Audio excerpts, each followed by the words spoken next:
नमस्कार दोस्तों आज मैं बताने जा रहा हूँ आपको संपोषी एवं विनाशी व्यतिकरण की कुछ शर्तें। देखिए, इससे पहले मैंने आपको व्यतिकरण के बारे में बता दिया था। अब मैं जो आपको बताने जा रहा हूँ वो संपोषी और विनाशी व्यतिकरण की शर्तों के बारे में बताने जा रहा हूँ। तो देखिए, हम इसको हल करते हैं। तो संपोषी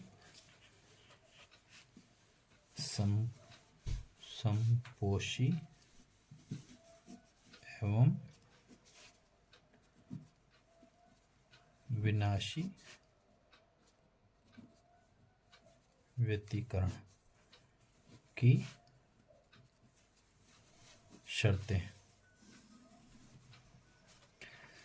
तो सबसे पहले हम इसमें जो दो वेव्स हैं, तरंगे हैं, किसी भी तरंग के लिए जो व्यापक समीकरण उनको ले लेंगे। तो माना किसी स्रोत से, प्रकाश स्रोत कहेंगे इसको, किसी प्रकाश स्रोत से A1 व A2 आयाम की दो तरंगे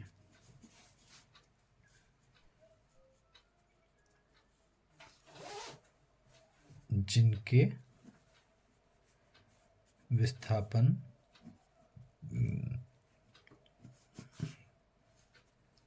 क्रमशः y1 व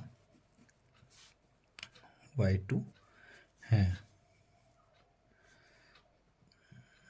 तो पहले हम इसमें फर्स्ट जो हमारी तरंग है उसका विस्थापन समीकरण हो जाएगी, विस्थापन समीकरण ये हम पहली तरंग के लिए लेंगे। तो ये जो समीकरण है वो फर्स्ट वेव के लिए है। तो y1 equal to a sine omega T, a1 sine omega T, और दूसरी विस्थापन समीकरण हम ले लेंगे y2 equal to a2 sine omega T. अब देखिए, इसमें थोड़ा सा जो फाई का कलांतर लेके चलेंगे हम इसको, तो ये I2 sine omega T plus phi हो जाएगी, जहाँ A1 A2 हमारे आयाम हो गए और जो फाई है वो यहाँ पर कला को प्रदर्शित कर रहा है। तो कोई अग्रगामी तरंग हम ले लेते हैं जिसमें कलांतर फाई का है, तो उसके लिए phi two equal to A2 sine omega T plus phi आपकी ये दूसरी तरंग की समीकरण हो जाएगी। तो जब देखिएगा, अध्यारोपण का सिद्धांत होता है, जब भी दो तरंगे एक दूसरे पर ओवरलैप करती हैं, अध्यारोपित होती हैं, तो उसके लिए दोनों के जो हमारे विस्थापन हैं उनको ऐड कर दिया जाएगा। तो अध्यारोपण के सिद्धांत से तो समीकरण इसको 1 मान लीजिए, इसको 2 मान लीजिए, तो हमारा y इक्वल टू हो जाएगा y1 प्लस y2।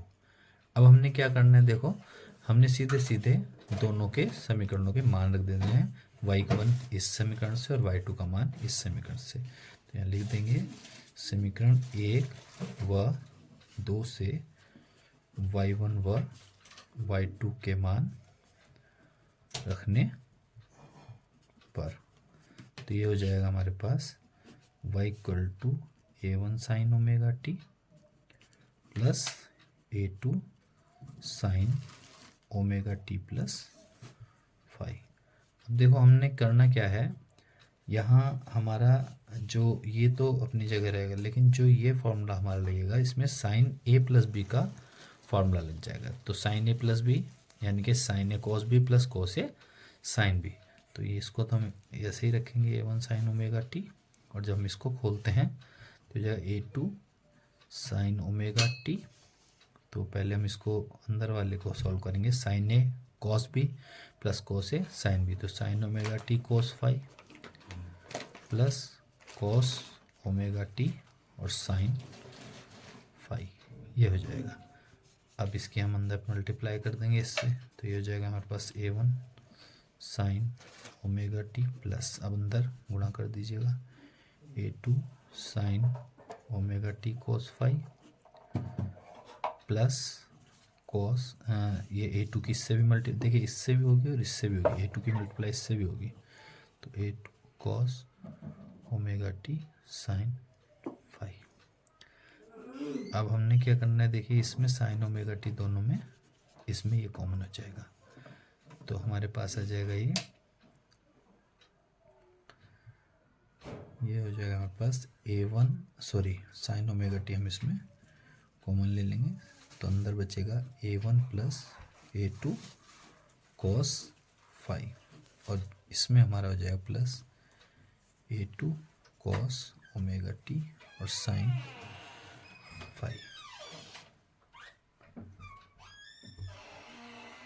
अब देखिए इसमें थोड़ा सा हमको यहाँ पर जो है इसको और जो हमारा इसको है तो कुछ मान के चलना पड़ेगा, तो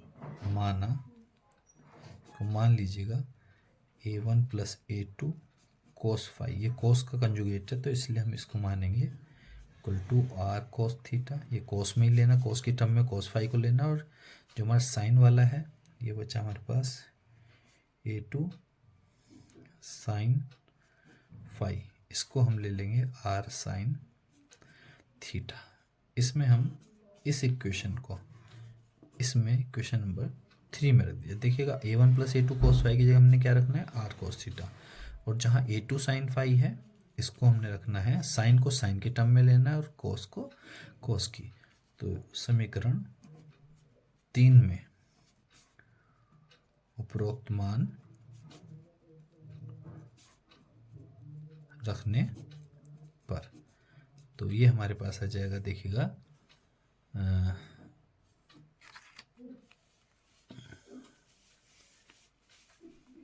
ये हमारे पास आ जाएगा y इक्वल टू, ये हो जाएगा साइन ओमेगा टी, और इसकी जगह जब हम इसको r कोस थीटा रखेंगे तो r कोस थीटा प्लस, और A2 साइन फाई की जगह क्या हो गया हमारे पास, r साइन थीटा और कोस ओमेगा टी। अब देखिए इसमें r हम चाहें तो r कॉमन ले सकते हैं, तो r कॉमन, तो ये हो जाएगा हमारे पास sine omega T cos theta plus cos omega T sine theta. अब देखिएगा ये किसका फार्मूला बन गया, अगर हम ध्यान से देखें तो साइन ए प्लस बी का, देखिएगा साइन ए प्लस बी होता है हमारे पास बराबर sign A cos B plus cos A sine B. तो ए की जगह क्या देखिएगा, ध्यान से देखिएगा आप इसको, साइन ए की जगह अगर मैं ओमेगा टी ले लूँ और ये क्या है दूसरे टर्म थीटा, तो इसी का फार्मूला बन गया, देखिएगा साइन ए की जगह क्या हो जाएगा omega T cos theta plus, और ये हो जाएगा cos omega T sine theta, ये हो जाएगा।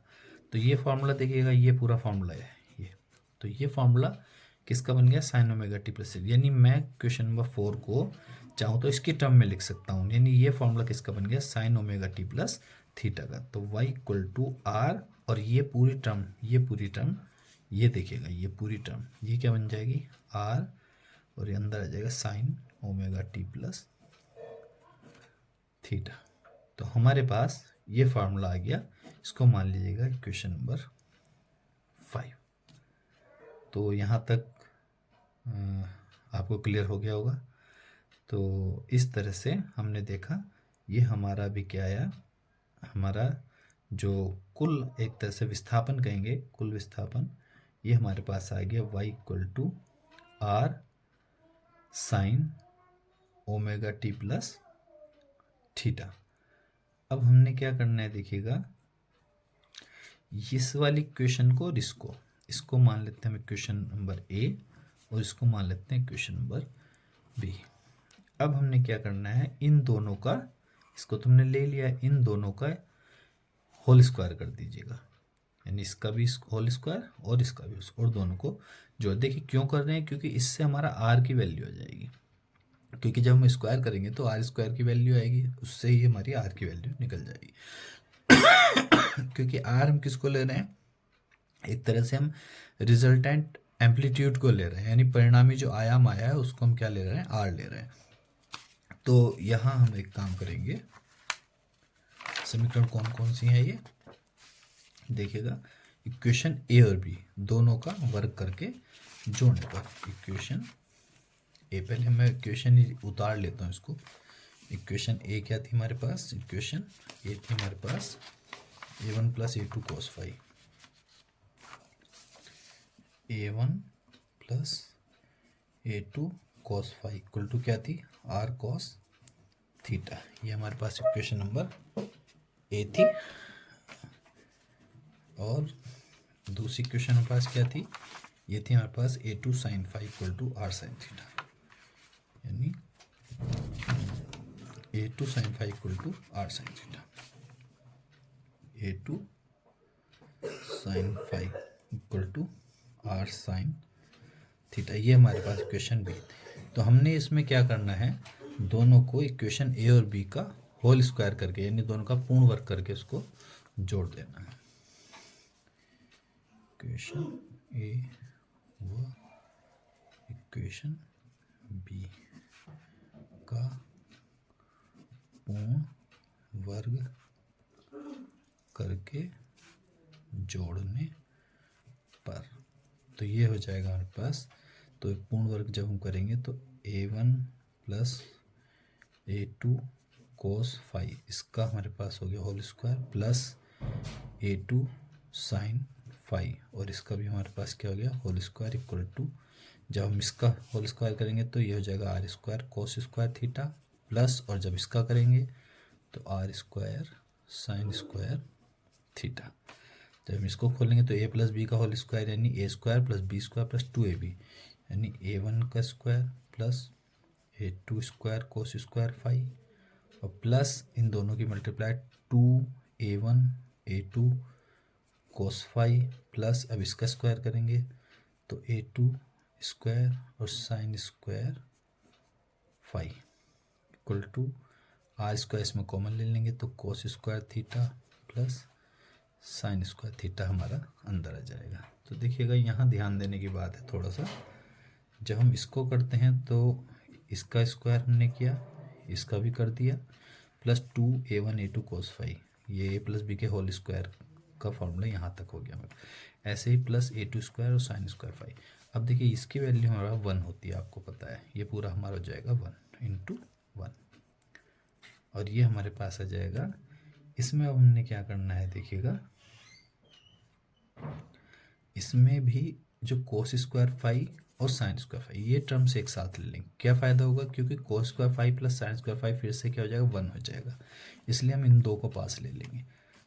तो a1 square plus a2 square cos square phi, plus अब इसके पास ये टर्म ले जाइएगा, यानी a2 square sine square phi, और ये वाली टर्म ले जाइएगा बाद में 2a1 a2 cos phi equal to, इसको थोड़ा सा ऊपर लिख दिया मैंने, आप थोड़ा नीचे लिख दीजिएगा इसको, आर स्क्वायर इंटू, और इसकी वैल्यू हो जाएगी 1। ठीक है, तो ये हमारे पास आ जाएगा a1 square plus a2 square, और जब हम इसको दोनों में कॉमन ले लें तो अंदर क्या रह जाएगा हमारे पास, cos square phi plus sine square phi, ये दोनों में a2 स्क्वायर बाहर और ये दोनों अंदर, plus 2a1 a2 cos phi equal to are square. अब देखिएगा फिर से ये 1 हो जाएगा, क्योंकि ये 1 ये थीटा की जगह हमारा फाई आ गया, तो ये हमारा हो जाएगा a1 square plus a2 square into 1, यानी इसकी वैल्यू 1 हो गई, तो 1 a2 square plus 2a1 a2 cos phi equal to are square. तो इससे आर की वैल्यू निकल जाएगी, आर आ जाएगा, वर्ग स्क्वायर रूट लग जाएगा, तो square root a1 square plus a2 square plus 2a1 a2 cos phi.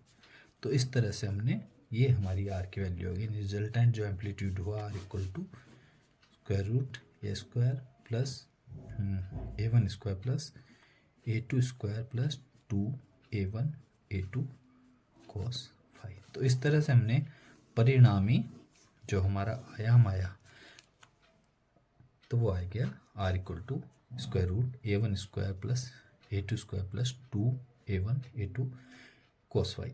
अब हमने क्या करना है देखिएगा, अब हमने परिणामी तीव्रता के लिए निकालना है। सबसे पहले हम जब भी जो हमारा संपोषी व्यतिकरण है और विनाशी व्यतिकरण, उसमें हमारी तीव्रता देखी जाती है।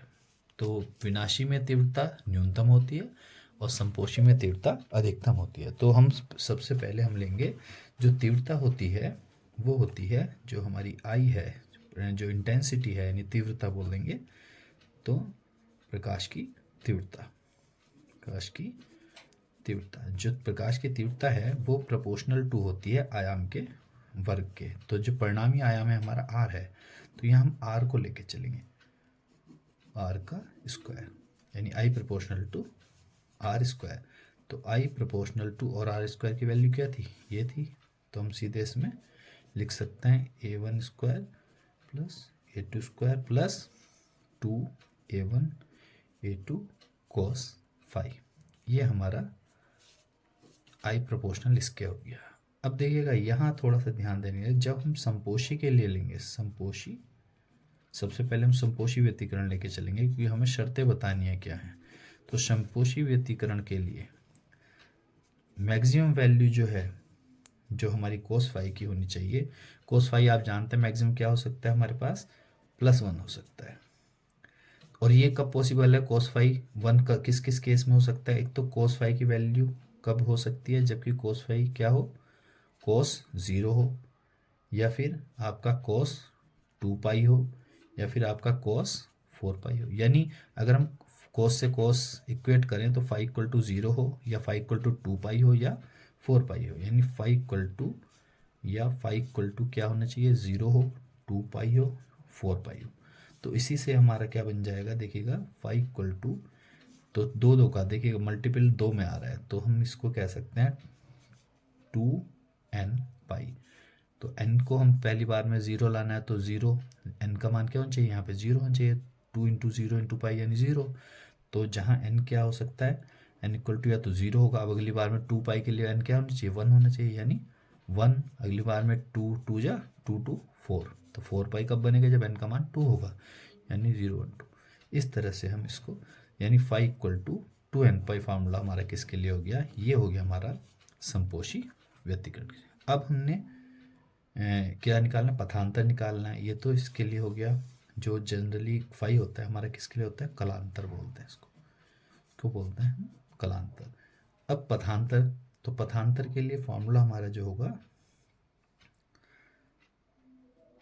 पथांतर, जो पथांतर होता है वो हम रिप्रेजेंट करते हैं हम किससे, लैम्डा से। तो उसके लिए फार्मूला हमारा, सॉरी एक्स से, पथांतर एक्स होता है लैम्डा अपॉन 2 पाई इंटू, ये हमारा होता है फाई। फाई की वैल्यू रख दीजिए यहाँ से, ये फार्मूला है किसका, पथांतर का, इसको देख लीजिएगा, lambda upon 2 pi into phi. Phi का वैल्यू पहली बार के लिए 2n पाई, सिंपल, उसके लिए आप रख दीजिएगा फाई इक्वल टू क्या रखनी है, 2n पाई रखने पर, यही तो आई थी फाई की वैल्यू हमारी यहाँ, तो इसको रख दीजिएगा। तो जब फाई की वैल्यू 2n पाई रखेंगे इसमें, तो x equal to lambda upon 2 pi, और ये हो जाएगा 2n पाई। तो 2 पाई से 2 पाई कटा, तो क्या आ गया हमारे पास, n लैम्डा। अब n का मान, हमारा x का मान क्या आ गया, n लैम्डा, ये हमारा क्या आ गया, n लैम्डा। अब n इक्वल टू 0 रखेंगे तो हमारा फाई पहली बार के लिए पथांतर आ जाएगा। जैसे मान लीजिए ये हमारे पास है फर्स्ट x की वैल्यू, अगर हम ये जो x equal to n lambda है, तो n इक्वल टू 0 पर ये हमारा हो जाएगा, पहली बार में क्या है यहाँ पर देखिए, मैं फिर से बता रहा हूँ, देखिएगा n इक्वल टू कितना था, 0 1 2, ये रखते जाइएगा। यहाँ पे x equal to n lambda है, यहाँ पे n की जगह 0, 0 पे x 0 निकल जाएगा, यहाँ यही मैं कर देता हूँ। x 0 की वैल्यू क्या आ जाएगी, n इक्वल टू 0 रख दिएगा, तो 0 आ गई। अगली बार में x की ये x1 ले लीजिए, x1 इक्वल टू n की जगह क्या लीजिए, 1 रख दीजिए, तो 1 इंटू लैम्डा, यानी लैम्डा आ गई। और x2 हमारे पास आ गई, कितनी, x2 आ गई, n की जगह 2 रख दीजिएगा, तो 2 लैम्डा। तो इस तरह से हम आगे बढ़ेंगे, तो इस तरह से पहला, दूसरा, ये तीसरा, ये इस तरह से इनके पथांतर के मान हमारे पास आ जाएंगे। इसी तरह से हम किसके लिए करेंगे आगे, डिस्ट्रिक्टिव फ्रिंज के लिए करेंगे, यानी कि डिस्ट्रिक्टिव जो हमारा इंटरफ्रेंस है, यानी कि विनाशी व्यतिकरण के। तो जब हम विनाशी व्यतिकरण के लिए करते हैं तो विनाशी व्यतिकरण में जब हम विनाशी व्यतिकरण के लिए करते हैं, विनाशी व्यतिकरण के लिए देखिए, विनाशी व्यतिकरण के लिए भी हमारा जो परिणामी तीव्रता है वो तो ये लेके चलेंगे। आर स्क्वायर हमारे पास कितना था, A square plus B square plus 2ab cos phi. लेकिन विनाशी के लिए cos फाई की वैल्यू मिनिमम होनी चाहिए, मिनिमम यानी -1। तो cos फाई कितना होना चाहिए, cos फाई इक्वल टू -1। और cos फाई जब -1 कब होगा, जबकि cos फाई की वैल्यू होगी या तो हमारी cos पाई हो, या cos दूसरी केस में 3 पाई हो, या cos 5 पाई हो। इन केस में हमारा ये जो केस है ये विनाशी व्यतिकरण के लिए, यानी अगर मैं इक्वेट करूँ तो फाई को पाई होना चाहिए, या 3 पाई हो या 5 पाई हो। तो फाई की वैल्यू हो सकती है तो पाई, 3 पाई, या फिर n पाई, 5 पाई। तो आप देख रहे हैं इसमें भी 2 फाई 3 पाई, तो इस तरह से इसमें आप देख रहे हैं। तो ये फॉर्मूला हमारा बन जाएगा 5 = 2n - 1 × पाई।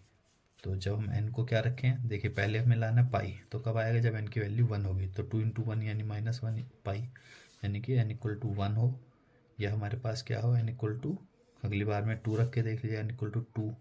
तो 2 2 × 4 -1 3 पाई आ गई। अगली बार में 3 रखेंगे तो 2 3 6 6 - 1 5 पाई आ जाएगी। तो इस तरह n = 1 2 3 एंड सो ऑन। तो इस तरह से हमारा जो फॉर्मूला बना विनाशी व्यतिकरण के लिए वो ये बना। अब हमें क्या निकालना है, हमें निकालना है पथांतर। तो ये तो हमारा आया कलांतर। देखिए मैं बार बार बोल रहा हूँ, फाई को हम पहले भी बताया था मैंने कि कलांतर होता है, और पथांतर हम किसके लिए लेते हैं, एक्स के लिए। तो x = ये फार्मूला मैंने पहले भी बताया, x = क्या है फार्मूला, ये कॉमन फार्मूला है λ/2π × फाई। अब फाई की वैल्यू यहाँ से रख दीजिएगा, तो इसलिए x = λ/2π × फाई की जगह हो जाएगा 2n - 1 × पाई। तो ये हमारा जो है पाई से पाई कट जाएगा, तो 2n - 1 और इंटू λ/2, ये λ/2 बाहर आ जाएगा। तो 2n - 1 × λ/2, यानी कि हमारा पथांतर बना किसके लिए, विनाशी व्यतिकरण के लिए। लेकिन अभी जैसे 0 के लिए वैल्यू क्या होगी, क्योंकि हम तो 1 के लिए, पहले 1 के लिए निकालेंगे, फिर 2 के लिए निकालेंगे, फिर 3 के। तो अगर हम 1 पे निकालें तो x1 = क्या हो जाएगी, 2 × 1 - 1 × λ/2, यानी n की वैल्यू पहली बार में 1 रख दीजिएगा, n की वैल्यू दूसरी बार में 2 रख दीजिएगा, तो 3। तो 2 - 1 यानी 1, तो λ/2।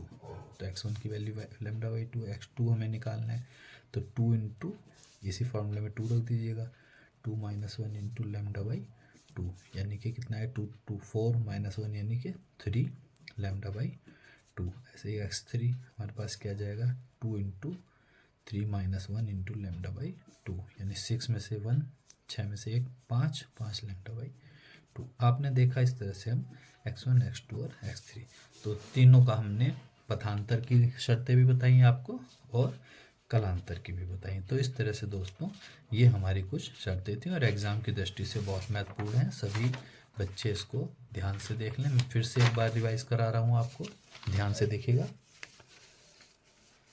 देखिए हमने क्या करना है, सबसे पहले जो हमारे पास विस्थापन समीकरणें हैं वो ले लेनी है।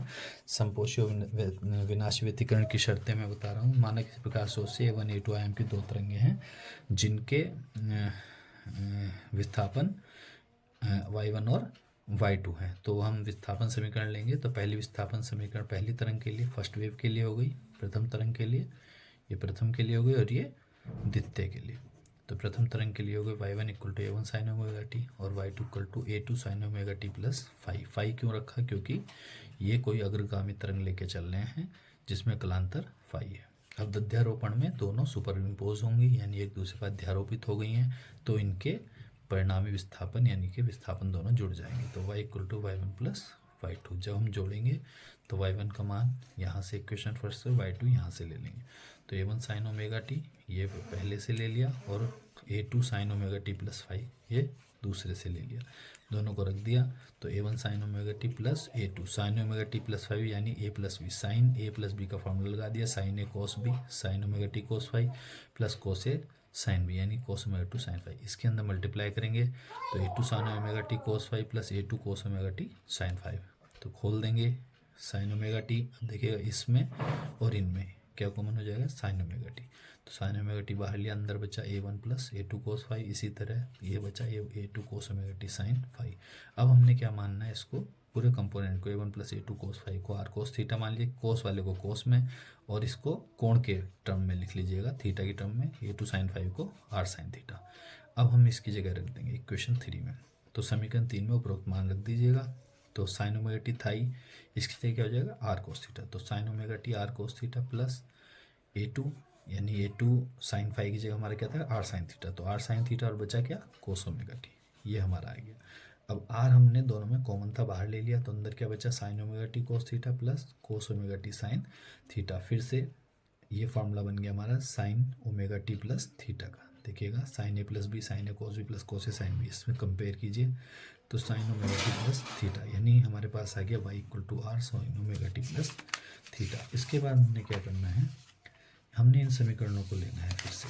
कौन से समीकरणों को, जो ये वाली समीकरणें आई थी, ये दो समीकरणें हमारे पास थी, इनको लेके चलना है। इक्वेशन ए और बी, इन दोनों का पूर्ण वर्ग करके और जोड़ दीजिएगा, तो ये हमारे पास आ जाएगी दोनों समीकरण।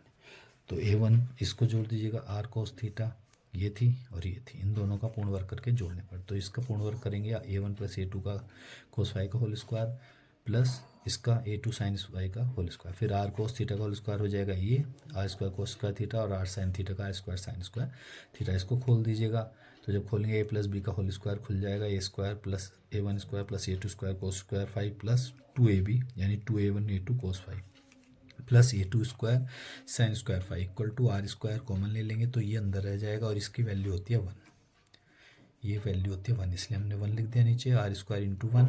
और ये फार्मूला हमने खोल के रखा है, इसको a1 स्क्वायर प्लस a2 कोस स्क्वायर 5 प्लस इसको हम इसके पास ले लें। क्यों लिया, क्योंकि ये दोनों जब कॉमन लेंगे तो ये 1 बन जाएगा, छोटा टर्म हो जाएगी।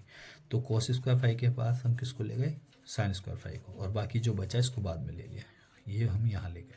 अब a1 square plus a2 square नीचे आएगा, cos square plus square 5 plus sine square 5 plus 2a1 a2 cos 5 equal to are square. अब हमने इसकी वैल्यू 1 रख दी, इसकी वैल्यू 1, इसकी वैल्यू 1, तो a1 square plus a2 square plus 2a1 a2 cos 5 equal to are square. अब इससे are की वैल्यू निकालेंगे तो स्क्वायर रूट लग जाएगा, तो square root a1 square plus a2 square plus 2a1 a2 cos 5, तो आर की वैल्यू हमारे पास आ गई ये। अब देखिएगा मैंने पहले बताया कि जो हमारी परिणामी तीव्रता होती है प्रकाश की, वो होती है परिणामी आयाम के वर्ग के बराबर।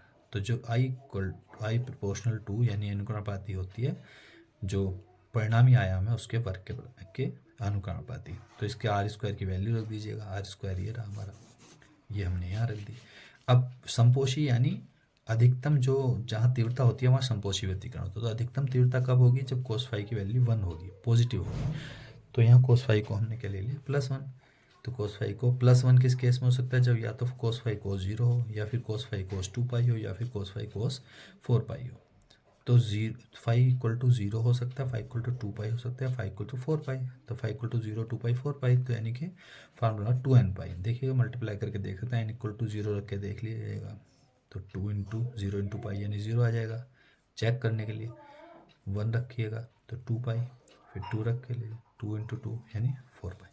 ऐसे ही ये तो था हमारा कलांतर, फाई यानी कलांतर। अब हम पथांतर निकालते हैं, तो ये फार्मूला आप ध्यान रखिएगा, x equal to lambda upon 2 pi into phi. अब फाई की वैल्यू रख दीजिएगा 2n पाई, तो यहाँ रख दी हमने 2 पाई से 2 पाई कटा, तो हमारे पास आ गया n लैम्डा। अब फर्स्ट के लिए n को फिर से 0 रखेंगे, तो x 0 का मान आ जाएगा 0 इंटू लैम्डा यानी 0। अब की बार 1 रख दीजिएगा, तो x equal to 1 into lambda यानी लैम्डा, फिर 2 रख दीजिएगा यानी 2 लैम्डा। तो इसी तरह से ये हमारा हो गया समपोषी के लिए। अब हम आते हैं विनाशी व्यतिकरण। तो विनाशी के लिए हमारा cos फाई की वैल्यू -1 होनी चाहिए।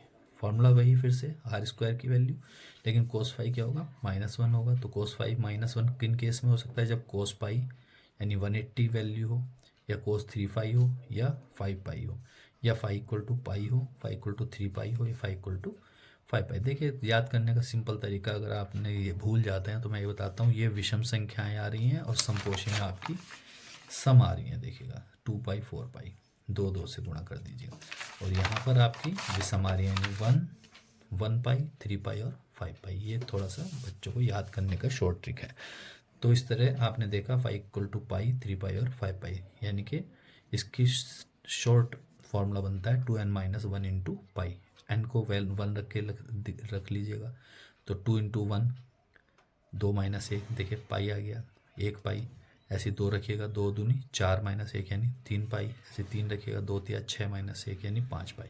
तो इससे आप चेक कर सकते हैं आप सही हैं नहीं। तो अभी पथांतर का हो गया, कलांतर हो गया। अब हम पथांतर निकालेंगे, फिर से वही फार्मूला। तो फाई की वैल्यू फिर से 2n-1 इंटू लैम्डा रखिएगा, ठीक है, 2n-1 इंटू पाई रखिएगा। तो इसमें क्या होगा, हमारा पाई से पाई कैंसिल, तो 2n-1 और लैम्डा बाई 2। अब हम x1 1 के लिए n इक्वल टू 1 रख दीजिएगा, n इक्वल टू 1 रख के 1 तो लैम्डा बाई 2 आ गया।